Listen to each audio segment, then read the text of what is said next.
Welcome to Bee's Travelogue episode 36. On Friday morning, we took the KTX from Mokpo to Seoul. At the train station, we took a taxi to our Airbnb, but then still had to walk a little bit because it was hidden in one of the little side streets. We were headed to the Blue House, the equivalent of the White House for South Korea, but along the way changed our mind, had some lunch, and went directly into Gyeongbokgung Palace from the northern end. Before we went to Seoul, we had checked the weather forecast and it said that we would have 4 days of torrential downpours. However, when we reached Seoul, the sky was blue and we were determined to make the most of our days with sunshine. Gyeongbokgung Palace is spectacular. You're in the northern part of Seoul, yet you seem to be surrounded by huge mountains. It's very beautiful and feels very natural. It's hard to believe that high rises and fast traffic are just a few hundred yards away. This pavilion was really pretty, so of course we took pictures with my beautiful daughter in front of it. This part here is the top of the National Folk Museum in Seoul, and it's adjacent to the palace. It's not part of the palace itself. The roof is very eye-catching and looks like a pagoda, and definitely is visible from several different areas in Seoul. If you're planning to explore Gyeongbokgung, just know that it's a very large area and can easily take 3 hours or more to explore. When we were there in early May, they were just getting ready for several ceremonies. If you watch K-drama regularly, you have definitely seen this sort of setup.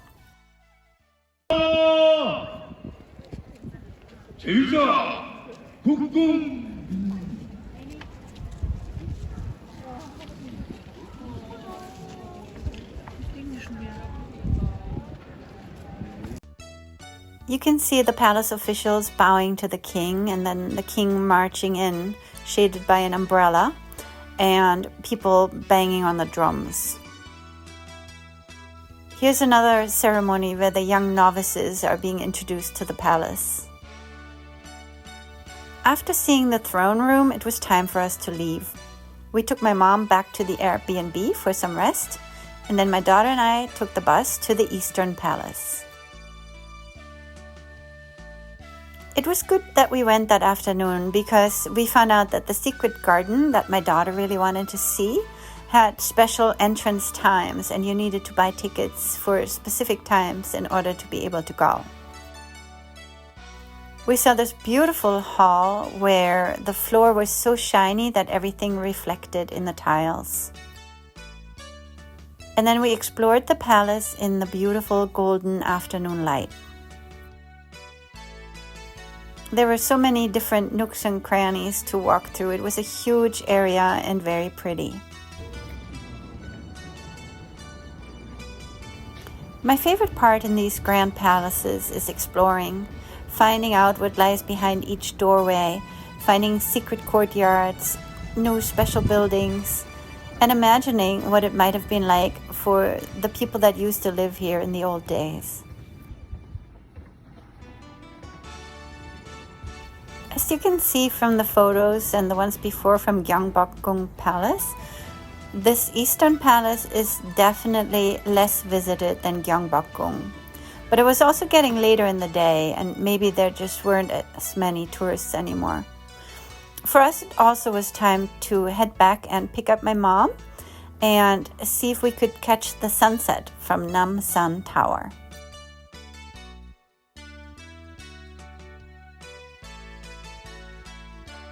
We took the bus back to the Airbnb and then the subway to Namsan Tower. We had decided to take the cable car up the mountain, but in order to get to the cable car, it was quite a steep walk. The cable car was filled with German tourists, which was very surprising to me. And then the view from the car was very pretty.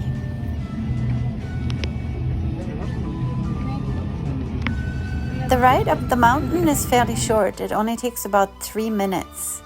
And then once you disembark, you still have to walk a little bit further uphill to get to the tower itself. Around sunset, the line at the cable car station can be fairly long and you might miss the sunset. We were actually very lucky that we made it in time and got up to the mountain with no problem. The walk from the cable car station on the mountain leads past many locks that lovers have placed as a symbol of their love. I mentioned it before, but Nam means south and San means mountain. So this tower is the tower on top of the southern mountain. Namsan is very famous and the symbol of Seoul, and any K-drama that plays in Seoul will have a picture of Namsan Tower, and some even feature the cable car. As you can see, we had a beautiful view of northern Seoul from the top of the mountain, and everything was bathed in a golden hour light. What I really liked was the view of the mountains from this perspective. You could really see how tall they were.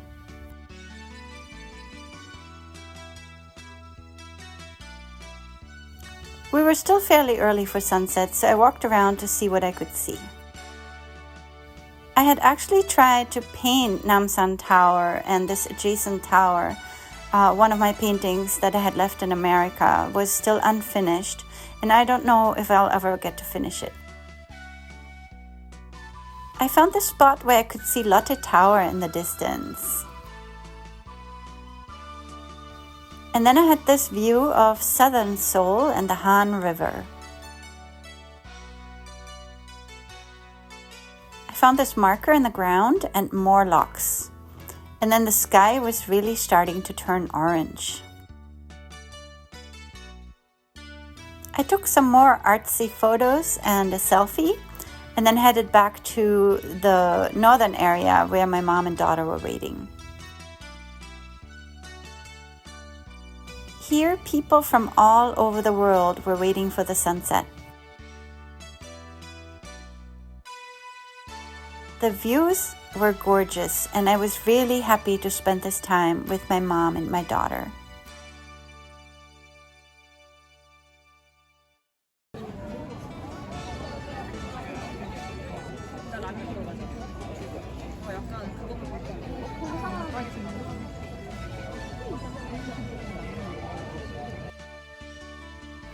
The sunset turned out to be absolutely gorgeous. It went from bright orange to a fiery red sun. By this time, we were getting very hungry and our feet were hurting from having walked all day, so it was time to head back to the cable car. Even though we were headed toward Myeongdong market with all the street food, we had talked about that we wanted to find a restaurant where we could sit down and rest our feet. The first restaurant we found was this Chinese restaurant. We weren't sure how big the portions were, so we ordered 3 main meals. They ended up being way too much for the 3 of us, so we ended up taking doggy bags home. Myeongdong market is really for trying street food, Korean street food. You should bring a lot of cash with you and just walk from one stall to the next and try all sorts of different foods.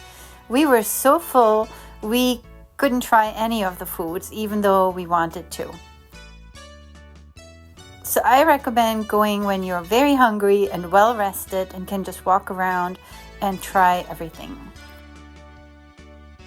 Myeongdong market attracts huge crowds and can get pretty crowded, but it's a lot of fun as well.